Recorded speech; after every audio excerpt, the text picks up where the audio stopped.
não temos gênios mulheres na história da arte?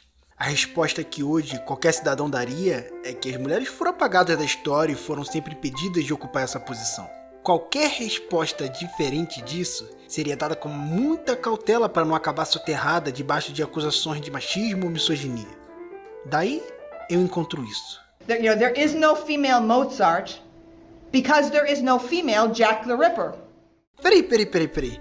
Então a mesma coisa que faz tantos homens impactar o mundo da arte é o que faz tantos homens aparecerem em jornais por assassinato em série?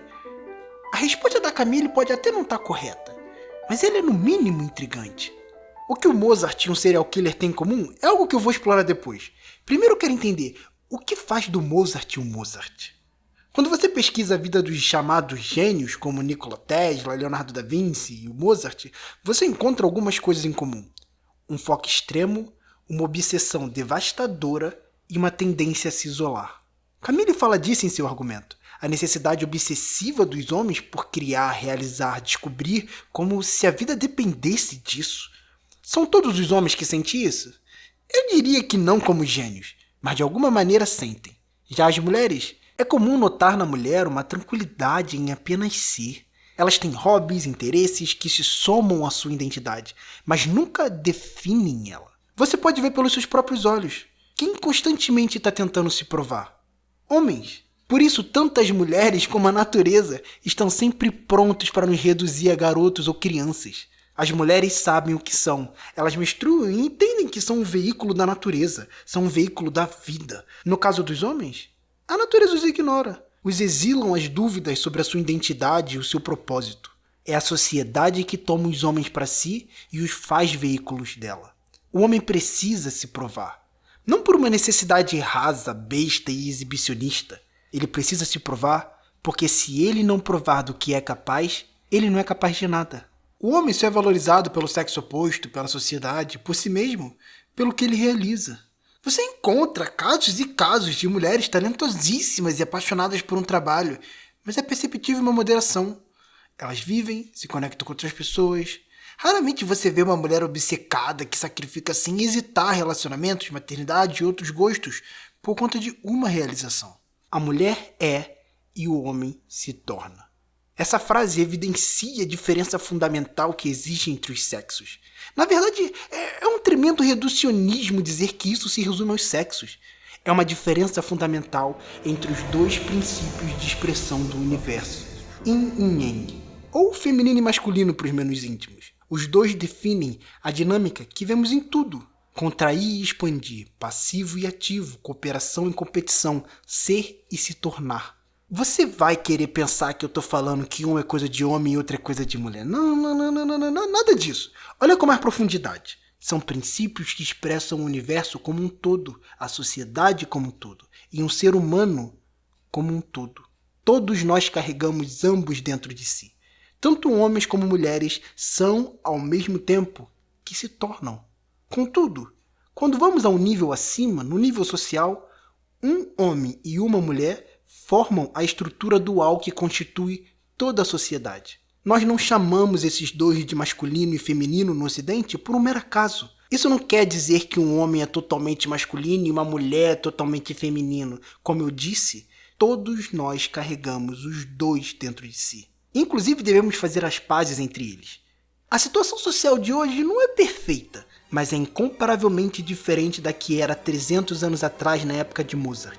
Mulheres são independentes, ganham o próprio dinheiro, não estão presas à família, estão cada vez mais em posições de liderança, sendo CEOs, abrindo seus próprios negócios, mas quem é que você vê vocalizando no discurso que é preciso sacrificar tudo pelo que acredita?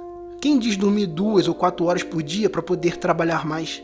Quem são as figuras que abraçam o comportamento de destruir a própria saúde mental, física, relacionamentos, vida social por causa de um objetivo? Tem algo mais profundo nisso aí do que meramente uma sociedade que criou homens para se matar trabalhando e mulheres para ter equilíbrio e satisfação com o que tem. Nós somos fruto da geração que educou mulheres para serem independentes e conquistar seus próprios sonhos. Porque elas são as que demonstram menos interesse por esse eterno ciclo de conquistas interminável. A mulher não sente necessidade de se provar do jeito impiedoso que o homem sente. O homem tem que performar bem, senão o show não acontece. O princípio masculino é ativo, avança, ele expande. Daí vem seu potencial para beirar o extremo doentio. Realiza grandes feitos que a sociedade pode depois desfrutar, mas ao custo de uma vida. Qualquer mulher que esteja conectada com esse impulso é uma mulher profundamente conectada com seu lado masculino e se sente diferente da maioria das outras mulheres. Por mais que se expresse desejo de ter mais mulheres recebendo o destaque que homens tiveram ao longo da história, eu vejo poucos ou nenhum indivíduo disposto a atravessar a jornada desoladora e autodestrutiva que os tais gênios da nossa sociedade tiveram. Porque, diferente de casos como o do Einstein, a maioria não colhe os frutos do seu reconhecimento em vida. No fundo, a gente sabe que não há nada nessa jornada angustiante para ser invejada. Você percebe que não é uma questão de capacidade? Mulheres são tão capazes quanto os homens, e isso já foi provado de milhares de formas diferentes. Elas só, em sua maioria, não fazem questão das coisas que os homens fazem, e quando fazem questão, raramente fazem questão do jeito autodestrutivo que o homem tende a fazer. Ironicamente, o jeito autodestrutivo dos homens é justamente o que deu fruto a grandes avanços, grandes marcos e as grandes desgraças da sociedade humana. Não temos Mozart mulher porque não temos Jack o Estripador mulher. A mesma obsessão, intensidade, foco minucioso que leva um homem a perseguir e a se dedicar a uma atividade é o que leva outro homem a perseguir e se dedicar a cometer atos hediondos. A obsessão que homens conseguem alcançar é impressionante para a ciência, para a arte e para os jornais. Algo que em algum grau explica a razão para essa tendência é os nossos corpos, que talvez por uma mística coincidência são metáforas perfeitas desses princípios. O órgão sexual da mulher é para dentro, o do homem é para fora. Diferença aparentemente insignificante, não é?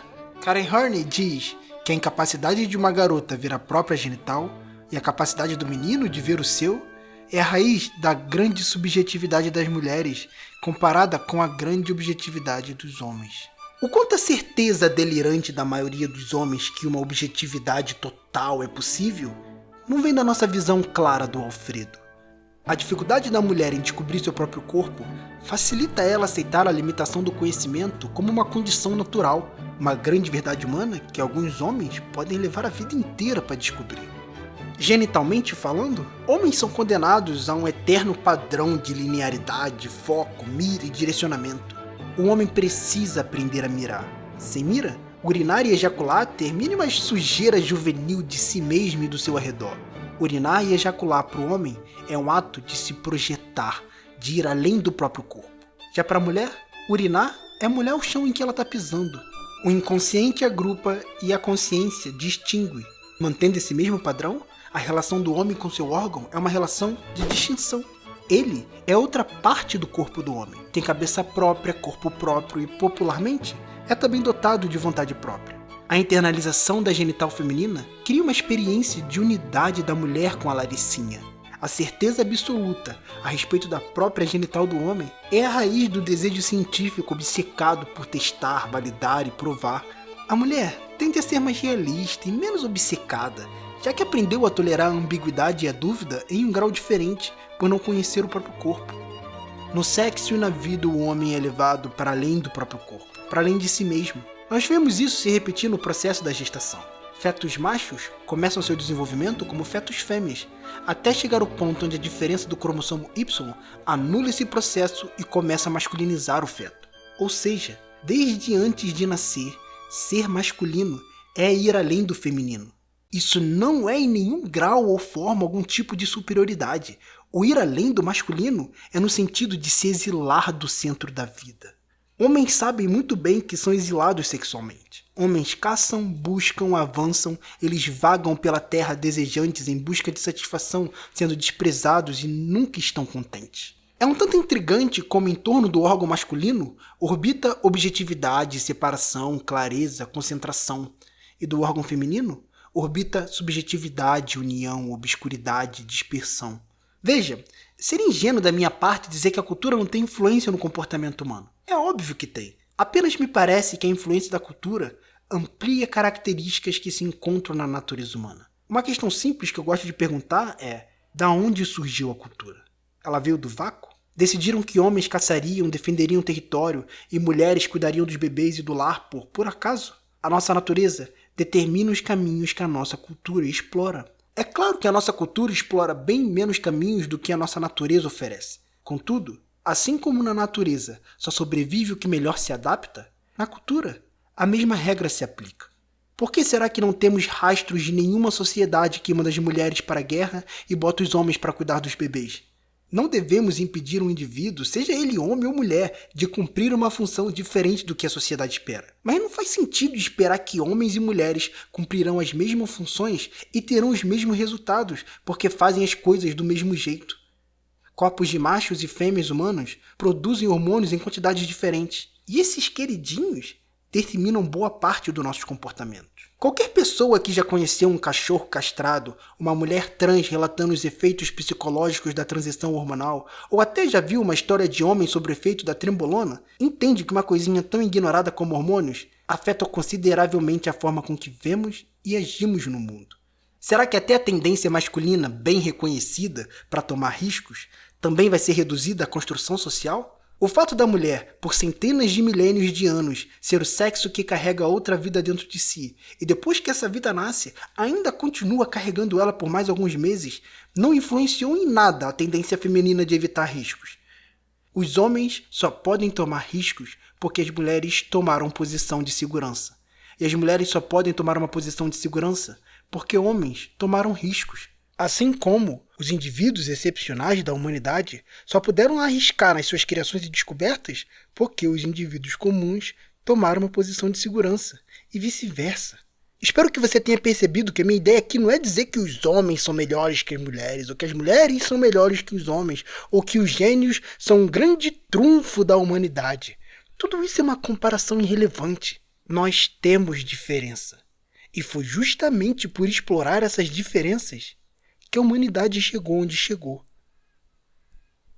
O livro da Camille Paglia, Personas Sexuais, foi a base de muitas das ideias que eu trouxe nesse vídeo. Alguns dos trechos, como a dos órgãos sexuais como metáfora, eu extraí quase que totalmente do livro. O trabalho que ela faz, explorando a peculiaridade de cada sexo e usando a arte como base para o seu argumento, é fenomenal. Para quem quiser se aprofundar no tema, eu indico e eu vou deixar o link aqui na descrição. Eu queria agradecer o carinho, a paciência e dizer pra vocês que assim que eu termino o vídeo, eu começo o outro.